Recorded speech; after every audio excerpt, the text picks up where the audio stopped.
उपमुख्यमंत्री अजित पवारांकडून राजकोट किल्ल्याची पाहणी। अजित पवारांसह सुनील तटकरेंकडून दुर्घटनास्थळाची पाहणी।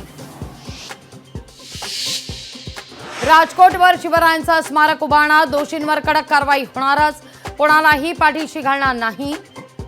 उपमुख्यमंत्री अजित पवार यांची राजकोट किल्ल्यावरील पाहणीनंतर ग्वाही।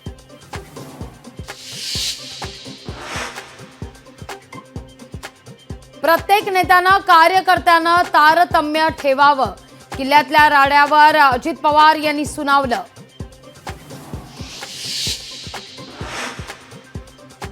बांधकाम सल्लागार चेतन पाटीलला रात्री उशिरा कोल्हापूरमधून अटक। पुतळा दुर्घटनेपासून चेतन पाटील होता फरार।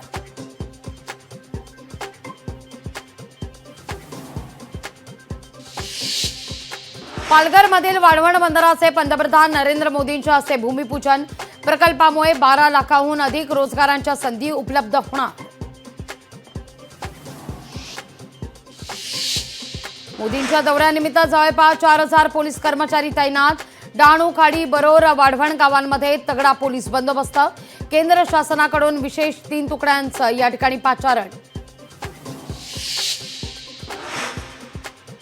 मोदींच्या दौऱ्याला वर्षा गायकवाडांचा विरोध। वर्षा गायकवाडांना पोलिसांनी आंदोलनासाठी परवानगी नाकारली। गायकवाड आज मुंबईत आंदोलन करण्याची शक्यता। काँग्रेसच्या भारत जोडो नंतर आता भारत डोजो यात्रा। राहुल गांधींकडून मार्शल आर्टशी संबंधित व्हिडिओ जारी।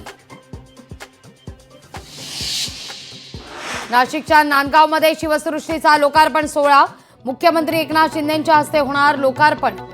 आमदार सुहास कांदेंच्या संकल्पनेतून शिवसृष्टीची उभारणी।